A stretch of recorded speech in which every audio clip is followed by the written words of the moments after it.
हम बात कर रहे हैं ईरान में रिजीम चेंज की जो एक ख्वाहिश रखी गई थी अमेरिका और इसराइल की तरफ से, क्योंकि एलानिया तौर पे कहा जाता रहा वो कामयाब तो नहीं हुई। अब इंटरनेशनल मीडिया रिपोर्ट कर रहा है कि मुख्तलिफ हरबे इसके हवाले से इस्तेमाल किए जाएंगे। मंसूर जाफ़र साहब, अब आपके ख्याल में एक ये भी सवालिया निशान है कि ईरान की तरफ से जो रद्द-ए-अमल दिया गया उसके बाद ये नज़र आता है कि अपने नेबर्स में अगर किसी ने आवाज़ उठानी थी तो उससे भी पीछे हटा गया, और ये एक मशवरा दिया जाता रहा ईरान को कि वो भी अपनी कैलकुलेटेड जवाबी रद्द अमल दें। ईरान अब इस सारे मामले में किस हद तक जाने का मुतहम्मिल हो सकता है?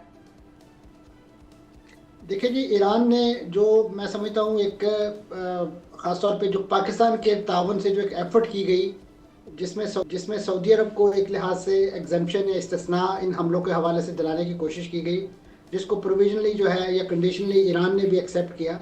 ये एक चेंज ऑफ हार्ट तो दिखाई देता है इसमें, और इसी तरीके से सऊदी अरब ज़ाहिर है इस बात से बड़ा हौसला पा रहा है और लग यही रहा है कि वो तुर्किया को साथ मिला के जो है फर्दर इस जंग की जो हिद्दत है उसको कम करवाने के हवाले से जो एफर्ट्स हैं वो करेगा। लेकिन ऐसी इतलात भी आई हैं कि जिसमें ईरान की तरफ से ख़ासतौर पे तुर्किया के अंदर जो नेटो के कुछ एसेट्स हैं उस पर भी कोई मिसाइल दागे गए हैं। तो चीज़ें एक तरफ दुरुस्त होती हैं और दूसरी तरफ वो ख़राब भी हो जाती हैं। उसकी रीज़न ये है कि जो एक डिसेंट्रलाइज कमांड सिस्टम जो है इस जंग के हवाले से या इससे पहले एक तश्कील दे दिया गया था रहबर आला की तरफ से, वो इस वक्त इन प्रैक्टिस है और उसी की वजह से आप देख रहे हैं कि इंडिपेंडेंट किस्म के अटैक्स जो हैं, इनडिस्क्रिमिनेट किस्म के अटैक्स जो हैं वो ईरान की तरफ से देखने को मिलते हैं और अक्रॉस द ईरान हो रहे हैं। वो सारे ईरान से मुख्तलिफ इलाकों की तरफ हो रहे हैं। तो उसके साथ साथ फिर ज़ाहिर है जब भी इस नौइयत की वहाँ पे हैफाजर्ड प्लानिंग एक्टिविटी देखते हैं तो फिर अमेरिका को ये मौका मिलता है कि वो वहाँ पे जो दाखिली एक सबोताज एक्टिविटीज़ है उसके लिए स्टेज से जाए। उसमें ये कुर्दों के साथ साथ एक और एलिमेंट जो है माजी में बहुत ज़्यादा एक्टिव रहा है और ख़ास तौर पे इनकलाब मुखालिफ फ़रीक़ों में उनका बड़ा नाम रहा है, वो मुजाहिदीन खल्क नाम की एक तंजीम है, उसको भी जो है एक्टिव करने का इस वक्त सोचा जा रहा है। और अगरचे वो इस वक्त यानी लॉजिस्टिकली इस काबिल नहीं है कि कोई बहुत बड़ा इस तरह का, लेकिन उनका क्योंकि जो वज़ाक़ता और उनकी जो आप कह लीजिए जो ड्रेसेस और सारी चीज़ें वो बिल्कुल ईरानियों जैसे हैं, तो लिहाजा उनको बहुत इफेक्टिवली इस्तेमाल किया जा सकता है। और माजी में कुछ मुजाहिदीन खल्क के लोग और उसके साथ साथ कुर्दों के जो नाराज़ बागी हैं, उन्होंने ये जो हालिया मुजाहरे हुए थे उसमें बाकायदा जो पासदारान इनकलाब है उनके दफातर को नजर आतिश किया और वहाँ पे एहलकारों को भी शहीद किया। ये एक लिहाज से उनको बड़ा एज हासिल है और ख़ास तौर पे दाइश के ख़िलाफ़ जो उनका एक ऑपरेशन था अमेरिकी सरपरस्ती में इराक के अंदर, वो भी बड़ा सक्सेस स्टोरी बनी थी। तो ये उनकी बुनियाद है, बुनियादी एक लिहाज से। लेकिन उनका इशू ये है कि वो अक्रॉस ईरान फैल नहीं सकते, वो सरहदी इलाकों या उससे थोड़ा बहुत आगे जो है वो कंटेन रहेंगे। उसके आगे या जैसे तेहरान तक पहुंचना या और ऐसे जो बड़े आप कह सकते हैं स्ट्रेटेजिक पॉइंट्स हैं वहाँ तक उनकी एक्सेस जो है। लेकिन उसके साथ साथ एक इस वक्त अमेरिका को भी तो जाहिर है अपने राय आमा को दिखाना है कि हम जिस रिजीम चेंज के लिए ये सारा हमने मेला सजाया है, ये वॉर थिएटर सजाया है, अब हमें मकामी तौर पे ही ऐसे लोग मैसर आ गए हैं कि जो अगरचे अब जो शाह साहब का जो साहबजादा था उसका तो शायद कोई ऐसा इम्कान नहीं है कि वो किसी ऐसे तख्त पर नशीन हो सके।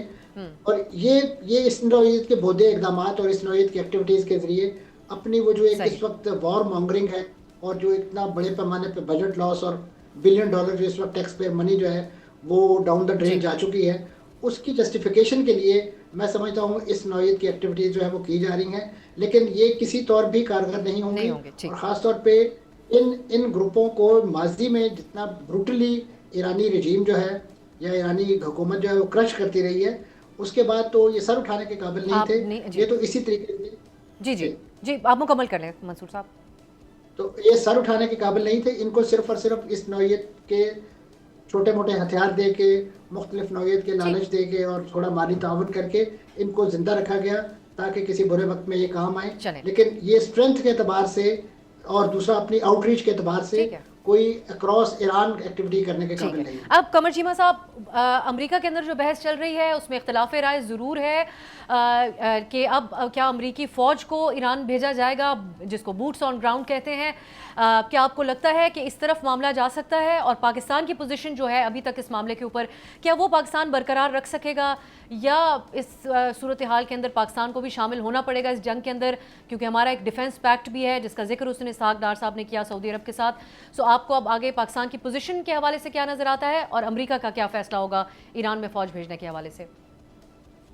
देखिए जी, 2 दिन पहले जो अमेरिकी secretary of state and secretary of war और CIA के चीफ ने जो ब्रीफिंग दी थी अमेरिकन कांग्रेसमैन को, सिलेक्ट कुछ कांग्रेस मैन एंड वुमेन थे, उसमें तो जो बात की गई थी वो यही थी कि वो बूट्स ऑन ग्राउंड की बात कर रहे हैं। और कल भी डिफेंस सेक्रेटरी पीट हेगसेथ कह रहे थे कि ये 6-8 हफ्ते ये जंग चल सकती है।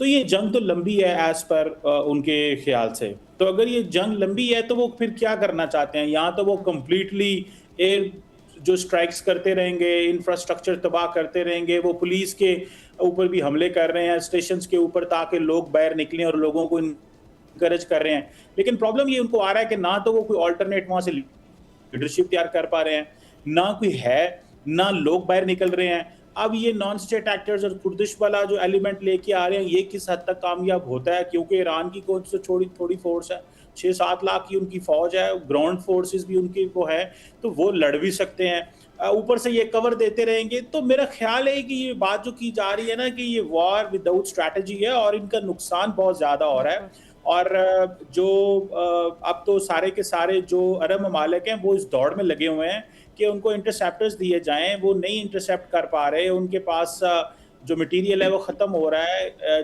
तो ये ऐसी चीज़ें हैं। और अब ईरान ने अमेज़न के डाटा सेंटर पे भी हमले किए हैं, एयरपोर्ट्स पे भी हो गए हैं। और मेरा ख्याल है एक चीज़ जो आज डिफरेंट हुई कि कल एक साइप्रस पे अटैक हुआ, आज अज़रबैजान पे हुआ, तो उससे ये पता चलता है कि शायद ईरानी कहते हैं हमने नहीं किया। एक तो ये बात। दूसरी बात ये भी है कि अमेरिका के अंदर आज भी ये बात है कि 60-70% लोग समझते हैं कि ये जंग गलत की जा रही है। तो ट्रंप साहब के ऊपर ये प्रेशर तो है।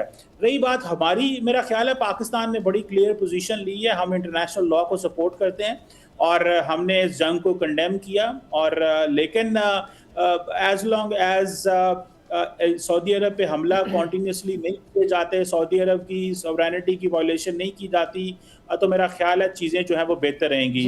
मेरा ख्याल है कि जितना UAE को नुकसान पहुंचा है इतना तो किसी को भी नहीं पहुंचा, लेकिन इसके बावजूद वो खुद इस जंग में शामिल नहीं हो रहे। तो सऊदी अरब तो यकीनन नहीं जाएगा इस जंग में। तो मेरा ख्याल है कि अगर सऊदी अरब और जो हमने गारंटीज लेके दी हैं, तो मेरा ख्याल है उसके बाद मुश्किल लगता है कि पाकिस्तान भी इस जंग में जाए, क्योंकि हम चाहते हैं कि सऊदी अरब अपना काम करता रहे। और सऊदी अरब अगर जंग में जाता है तो याद रखें, जो सऊदी अरब का एक सप्लाई रूट है ऑयल का, दैट इज़ रेड सी, बाबुल मंदेब, वो भी डिस्टर्ब हो सकता है। तो वो सऊदी अरब चीज़ों में नहीं जाएगा। और मेरा ख्याल है पाकिस्तान की भी यही एडवाइस होगी। क्योंकि हौथीज़ याद रखें अभी भी they are still there, and वो एक प्रॉब्लम भी है सऊदी अरब के लिए। तो और ईरान का उनके ऊपर इन्फ्लुएंस भी है। तो मेरा ख्याल है कि हम इंटरनेशनल लॉ के साथ हैं और सऊदी अरब इतना जंग में नहीं आएगा इंटरनेशनल लॉ को। लेकिन अलबत्ता आजकल डॉक्टर साहब अलमिया यह है कि कोई मान नहीं रहा।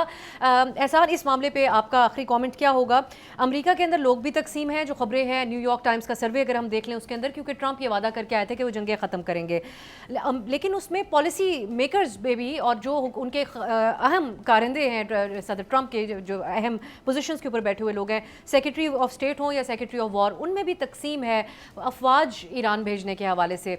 सो आपको क्या लगता है कि इसी तरफ अमेरिका अब जाएगा, या इससे ये अफोर्ड नहीं कर सकते अभी सदर ट्रंप? मुझे तो ऑनेस्टली नहीं लग रहा कि अमेरिका इस हद तक आया तो वो यहाँ से पुल बैक करेगा, ये मुझे बिल्कुल नहीं लग रहा। क्योंकि आप इराक वॉर को देख लें तो वहाँ पे भी बहुत बड़ी रेजिस्टेंस, डोमेस्टिकली भी, US में भी, और लोग निकले थे लाखों की तादाद में। पूरा यूरोप जो था वहाँ पे प्रोटेस्ट हो रहे थे, लेकिन बुश ने फिर भी वो इन्वेजन की, वहाँ पे टॉपल भी किया रिजीम को। और गज़ा का सब अब रिसेंटली हमारे साथ है, वहाँ पे कितना प्रोटेस्ट, वहाँ पे उसके वाले से क्या, यानी मीडिया की तरफ से क्रिटिसिज्म हर जगह पे, लेकिन वो चीज़ें अभी भी हो रही हैं। अभी जो मुझे लग रहा है कि आज कुछ सिक्योरिटी जो ऑफिशियल्स है उन्होंने एक ब्रीफिंग दी जर्नलिस्ट। जी, मैं उसी पे वैसे आपसे मैंने बात कर रही थी। उसमें भी ईरान का वो नेचुरली, क्योंकि वेस्टर्न बॉर्डर पे दो हमने यानी दो फ्रंट, एक अफगानिस्तान के साथ और एक ईरान के साथ, तो उस हवाले से भी ये पूछा गया कि अगर पाकिस्तान इन केस इस जंग की लपेट में आता है तो पाकिस्तान क्या यानी क्या रिस्पांस कुछ क्या वो थ्रेटन फील करता है। तो वो जो जवाब था वो बड़ा यानी स्ट्रांग किस्म का था कि पूरी दुनिया को पता है कि पाकिस्तान की कैपेबिलिटी क्या है, और उन्होंने कहा कि पाकिस्तान के पास कैपेसिटी भी है और विल भी है। अगर जंग हमारी तरफ मोड़ने की कोशिश की गई तो फिर यानी दुनिया को पता है। तो एक तरह से एक मैसेज दिया गया पाकिस्तान की जानिब से भी कि अभी तक तो वो जिस तरह चीमा साहब ने बात की कि वो सऊदी अरेबिया ईरान के बीच जबकि ये खदशा पाकिस्तान के वजीर दिफा को है कि ये पाकिस्तान की सरहद तक जंग लाई जाएगी और ताकि पाकिस्तान को भी इफेक्ट किया जा सके। ख्वाजा आसिफ साहब ने ये बात कही। ये तो यानी जो जंग स्टार्ट हुई तो वहाँ पे भी जो चाबहार है जो गवादर के साथ राइट नेक्स्ट टू गवादर है, तो वहाँ पे उनका जो एक नेवल बेस है उनको टारगेट किया गया, वहाँ पे इंस्टॉलेशन जो नेवल थी उनको टारगेट किया गया। तो अभी भी ये कोशिशें होंगी, लेकिन पाकिस्तान कोशिश कर रहा है कि वो इस लपेट में ना आए। और मेरे ख्याल में जो आजकल पाकिस्तान के मामला जा रहे हैं यूएस के साथ, तो वो भी यानी अच्छी सीमत जा रहे हैं। और ये भी बताया गया कि यूएस के साथ हमारे मामला जो हैं बड़े अच्छे जा रहे हैं। जो जितनी पॉसिबली बैलेंस्ड पोजीशन हो सकती थी, आप समझते हैं कि पाकिस्तान ने भी वो पोजीशन रखी हुई है? एग्जैक्टली वो अभी तक पाकिस्तान ने ली हुई है, और मेरे ख्याल में फ्यूचर में भी वो मजीद प्रोएक्टिव तरीके से यानी जो डिप्लोमेटिक एफर्ट से पाकिस्तान उसको लीड करने के लिए तैयार है। सब्सक्राइब करें और बेल दबाएं ताकि कोई खबर रह न जाए।